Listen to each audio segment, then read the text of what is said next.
Meu nome é Camila Freitas Fernandes.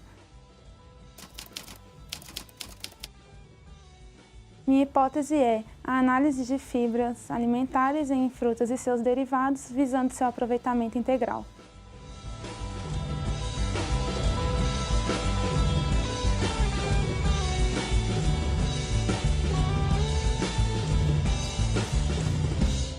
Inicialmente, a hipótese, do trabalho foi avaliar esse teor de fibras alimentares, tanto nas frações de fibras solúveis quanto insolúveis, em frutas, em subprodutos de frutas, com o intuito de termos um aproveitamento integral dessas frutas.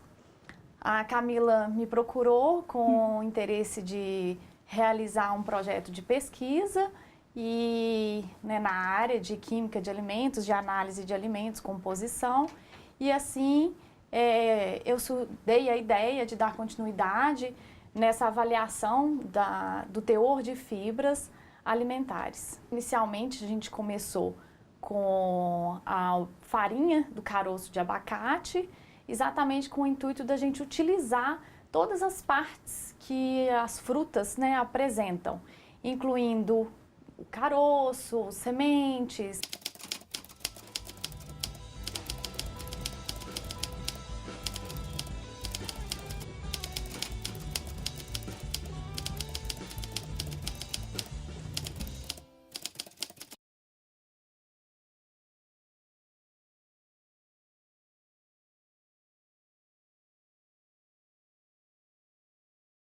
A ingestão de fibras por parte da população brasileira ela é muito baixa, né? Então, assim, quando a gente aproveita o alimento, a gente consegue corrigir essa falha que é a baixa ingestão de fibras. Então, o trabalho foi proveitoso nesse sentido, ele tem muita utilização para a população, embora seja um trabalho novo. Ele não tem tantos trabalhos nessa área. Essas farinhas têm algumas pessoas que já conhecem, que já leram a respeito. Tem alguns lugares que, inclusive, já produzem de forma artesanal, mas não é um hábito da população, né? Não é comum na população, é uma coisa que eles estão conhecendo agora. As fibras elas exercem várias funções no organismo. Talvez a principal delas seja a regulação intestinal. Então ela favorece a formação do bolo fecal, ela favorece também os processos digestivos, como por exemplo reduzir a absorção de gorduras. Então ela reduz um pouco a absorção do colesterol e ela também atua também no controle de peso, porque ela aumenta a saciedade. Como forma um gel no nosso intestino, reduz o tempo de digestão dos alimentos e isso favorece a saciedade, atuando também no controle de peso. O ideal é que uma pessoa consuma entre 25 a 30 gramas de fibras por dia. Esse valor seria facilmente alcançado ao ingerir 2 colheres cheias de farelo de aveia por dia. Mas não é necessário fazer o consumo somente da aveia. Uma alimentação rica em frutas, em vegetais, em folhosos já garante essa ingestão diária. Nós iniciamos com a farinha do caroço de abacate, realizando um método de análise que visa quantificar as frações de fibras solúveis e insolúveis e comparar com um método de análise que já tinha sido pesquisado previamente em 2010 no curso de nutrição da PUC Minas, mas que é um método limitado, somente as frações insolúveis, como acontece com a maioria dos dados que são encontrados na literatura, na verdade, na maioria dos dados que nós temos disponíveis. Com esse intuito, o desafio da Camila foi colocar esse método de análise em prática, porque ele nunca tinha sido realizado ainda nesse laboratório. Então, na verdade, foi estudar essa metodologia, implantar todo o procedimento no laboratório, Camila? E, inicialmente, comparar com os dados da farinha de caroço de abacate, com esse intuito de utilizar todas as frações. Lembrando que, como a Camila colocou, a ingestão por parte de toda a população brasileira das frações de fibras, ela é muito abaixo do que o recomendado. E por isso que frações partes, na verdade, como o caroço, a casca, que às vezes a gente tem o costume de descartar, são extremamente ricas nas frações de fibras, tanto insolúveis quanto solúveis. A fibra solúvel, ela tem uma capacidade especial de se ligar à água. Com isso, ela forma um gel no nosso intestino. Isso vai reduzir a absorção de gorduras, então ajuda no controle do colesterol. Então, consumir fibras para quem tem colesterol alto é uma boa alternativa. Também, ela reduz a absorção de carboidratos, então ajuda no controle do peso, na saciedade. As fibras solúveis são encontradas nas frutas de maneira geral, também em alimentos como alcachofra, como legumes. Já as fibras insolúveis, elas têm como principal função aumentar o bolo fecal. Então, aumentar o volume das fezes para que a gente consiga ter um trânsito intestinal adequado. Nesse laboratório, ele foi um pouco mais difícil de ser realizado no começo. A gente padronizou, a gente teve que fazer um referencial teórico bem a fundo. A gente teve que pesquisar muito para levar isso para a prática, né? Uhum. Então, esse desafio, assim, foi maior de fazer a análise mesmo. De colocá-la em prática, De colocar ela em fazer prática. funcionar, né? É um pouco, realmente, esse início de validação é mais difícil, né? E, posteriormente, quando a gente conseguiu implantar e realizar, e quando a gente conseguiu bons resultados, nós partimos para outras farinhas, né? Sim. E então a gente fez com a farinha da casca de laranja e a casca de banana. Exatamente. Então, a casca de laranja foi uma farinha mais trabalhosa, né? Porque ela tem um teor de fibra solúvel maior. Então, isso atrapalha em algumas etapas, por exemplo, a filtração. Como é uma análise de 1 a 2 semanas, às vezes se tiver ocorrido alguma coisa no laboratório, algum erro durante esse tempo, quando você volta no laboratório, você já pode ter perdido sua análise de 1 semana, de 2 semanas. E isso limita a gente trabalhar com mais farinhas também. Uhum. Outra limitação é o preparo delas, né? Tem algumas farinhas que são mais difíceis de trabalhar. Por isso a gente ficou mais focada nessas farinhas para não sair muito do nosso objetivo, do nosso foco, que é analisar, ter uma análise precisa e exata daquele subproduto da fruta, né? Levando também em consideração que tanto a banana quanto a laranja são frutas tropicais produzidas em grande escala no Brasil e que a gente tem um desperdício muito grande, né? A gente vive no momento de um grande desperdício de alimentos, por 2 motivos. Muitas vezes as famílias, independente da condição financeira, acabam comprando mais do que deveria, não presta atenção na safra dos alimentos e também a falta de informação é um grande motivo, talvez o principal, pelo fato das pessoas não utilizarem os alimentos de forma integral. Muitas vezes a casca de frutas, como por exemplo da jabuticaba, a casca da laranja, a casca da maçã, são desperdiçadas sem a menor necessidade. Então a falta do conhecimento de saber o que fazer e como utilizar o aproveitamento integral dos alimentos é um grande dificultador. As receitas que a gente hoje faz, elas não abordam o aproveitamento integral dos alimentos. Então, muitas coisas que poderiam ser usadas, elas são descartadas, né? Elas vão para o lixo, sendo que elas poderiam, inclusive, aumentar o valor nutritivo das receitas e, assim, não só a questão do sabor também, mas a gente ter um incremento nutricional nas nossas receitas.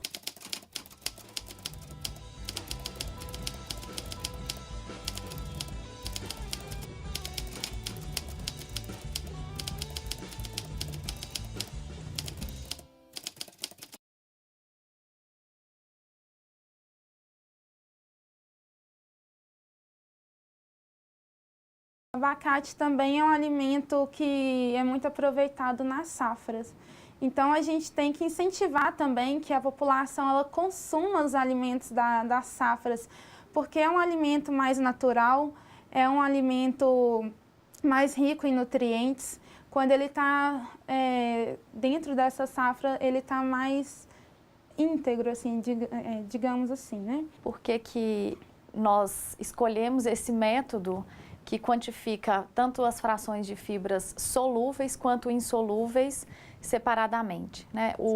De forma geral, o método ele simula um processo de digestão e as fibras é o resíduo que sobra desse processo de digestão, né? E aí entra o benefício do consumo das frações individuais, solúveis e insolúveis, né? Separadas, porque a gente poderia quantificá-las todas juntas, mas nós optamos por um método de verificar o que é que aqueles produtos apresentam. Uma das funções também das fibras é servir de alimento para as bactérias benéficas que tem no nosso intestino. Essas bactérias têm uma função principal que é o controle da nossa imunidade. Então, o consumo de fibras, além de ajudar a reduzir o colesterol, reduzir a absorção de carboidratos, controlar o peso, atua diretamente no nosso sistema imunológico. Nos mesmos alimentos que nós encontramos as fibras, nós também temos vitaminas e minerais, o que vai favorecer essa renovação celular constante. Isso vai refletir também na nossa pele. Agora, algo muito importante sobre as fibras, não tem como consumir só fibras esquecendo da água. Então, a água é o veículo principal para que as fibras possam realizar todos esses benefícios, todas essas funções do nosso organismo.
Eu não sabia que dava para fazer tanta coisa usando casca, né? Só alguns alimentos que são mais comuns a gente ingerir com casca mesmo.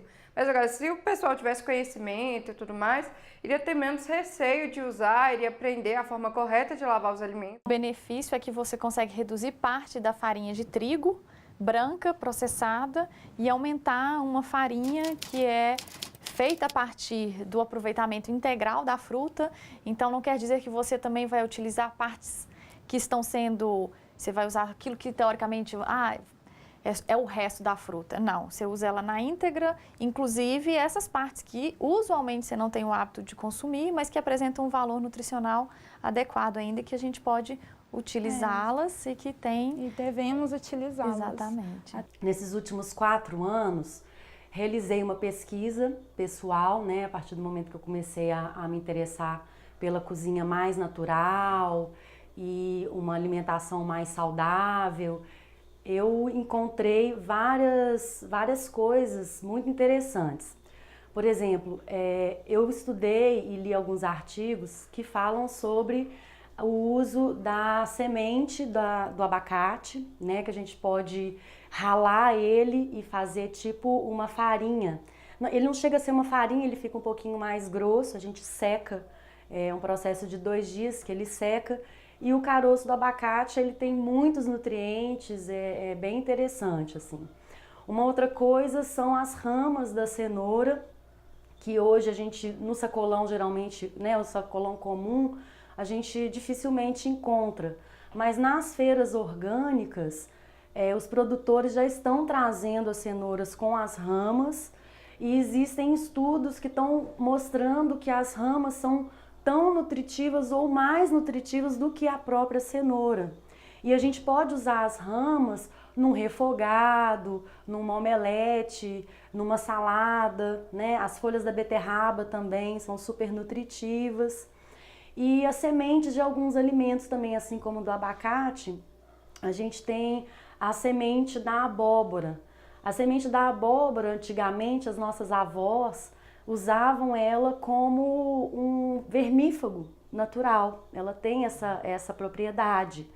Então a gente pode pegar a semente da abóbora, ao invés de jogar fora, a gente lava ela, limpa, né? Tira toda aquela parte que fica grudada, né? Lava bem e a gente leva ao forno e vira um excelente tira-gosto, assim. Pode colocar um pouquinho de azeite, um pouquinho de sal e fica uma delícia. Seria interessante inserir essas farinhas na alimentação por parte da população que tem um poder aquisitivo menor. Porém, o conhecimento por parte da população ainda é baixo. Muitas das vezes eles não sabem bem o que são as fibras, como elas funcionam, e eles não têm muitas das vezes não têm a ideia de que pode ser aproveitado o alimento na íntegra.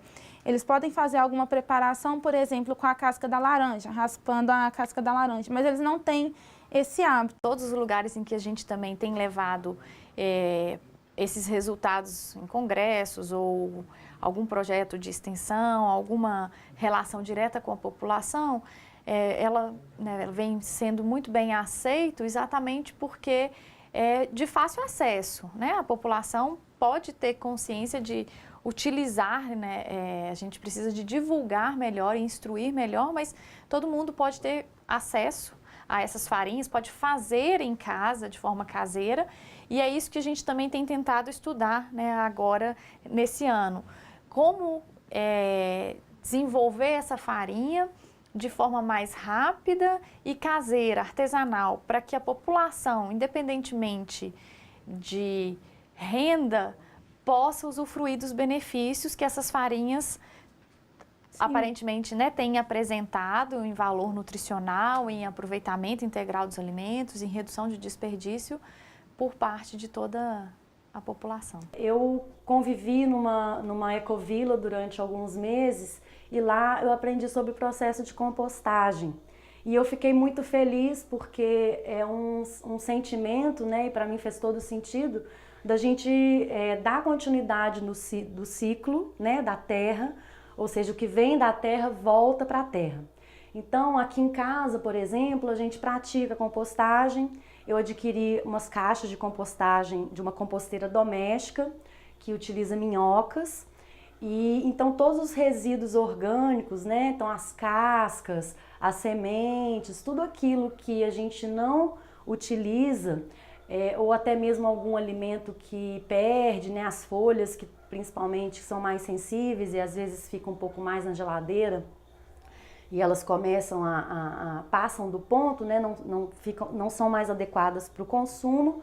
Então a gente coloca tudo na composteira para que isso se torne novamente terra, vira um adubo muito rico, né? E é um processo muito, muito legal e muito interessante da gente praticar, porque a gente pega esse adubo e coloca na horta.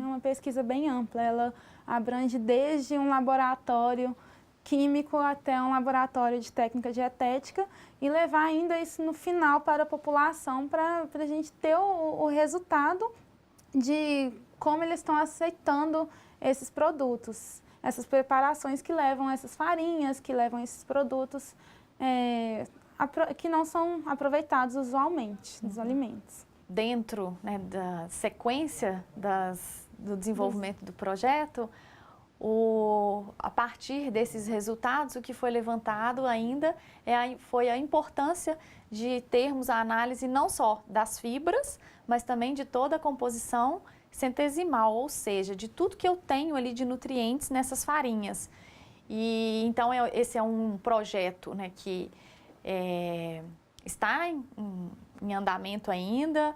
A gente deu continuidade a eles com diferentes vertentes, com aspectos agora tanto desse valor nutricional completo que as farinhas vão apresentar, quais são os nutrientes que elas apresentam ali da composição, além das fibras, aspectos relacionados às propriedades antioxidantes, porque agora se eu estou trabalhando com frutas também, sendo subprodutos de frutas, as frutas têm esse potencial, né, antioxidante, então o que a gente consegue obter desse poder antioxidante nas farinhas e dando sequência também às características microbiológicas, porque quando a gente fala de um aproveitamento integral, nós estamos falando da casca, do caroço, né, de semente, e aí às vezes pode ser questionado, bom, mas é casca, como que é o padrão microbiológico, né? Apesar de que elas apresentam na etapa de elaboração higienização correta, tem o tratamento térmico para poder secar a farinha, mas ainda assim é importante a gente ter essa avaliação microbiológica. Então é um projeto grande que eu e a professora Sabrina estamos continuando, né, assim como outros alunos envolvidos, e que é muito promissor porque nós temos aí um leque de análises, resultados a serem obtidos, avaliações, né, de aspectos também sensoriais, de aspectos dentro da aplicação na gastronomia, né, em todas a elaboração das preparações, em várias vertentes. A gente conseguiu concluir que esses alimentos eles têm uma quantidade de fibras significativa, são quantidades bem altas.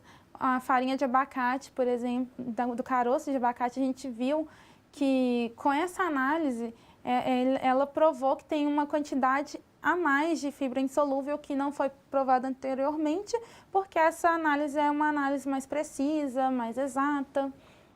Então, foi uma pesquisa que a gente conseguiu alcançar o objetivo inicial. E abrir um leque para continuar, outras... porque é uma pesquisa que não para.